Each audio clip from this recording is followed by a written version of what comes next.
একে অপরকে গুপ্ত বলে দোষারোপ করছে। দেশের এই ক্রান্তিকালে এভাবে দুই দলের দ্বন্দ্ব, এটা কি দেশের জন্য ক্ষতি নয়? দেখুন, রাজনীতি করতে গেলে কিছু দ্বন্দ্ব হবেই। দ্বন্দ্ব ছাড়া রাজনীতি নাই।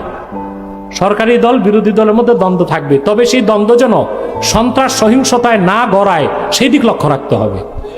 কারণ যারা জুলাই আন্দোলনের স্টেক হোল্ডার তারাই তো এখন সরকারি দল বিরোধী দল, ঠিক কিনা? এখন তারা যদি আপোষে লড়াই ঝগড়া করে, তাহলে দেশি শক্তি বিদেশি শক্তি এখানে এজেন্ডা বাস্তবায়ন করার সুযোগ পাবে। অতএব এই দেশের ক্রান্তিকালে আমাদের উচিত বিরোধিতার জন্য বিরোধিতা নয়, সংশোধনের জন্য বিরোধিতা হবে। সেটা হবে শালীন ভাষায়, ভদ্র ভাষায়, ব্যক্তিগত আক্রোশ যেন না থাকে। মাশাআল্লাহ মাশাআল্লাহ। দেখেন কত সুন্দর নসিহা ডক্টর এনায়েতুল্লাহ আব্বাসীর।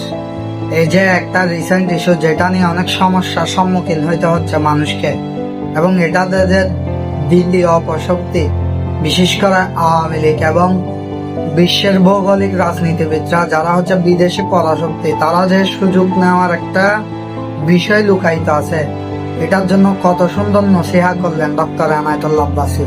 আলহামদুলিল্লাহ সুম্মা আলহামদুলিল্লাহ, জাযাকাল্লাহু খাইরান।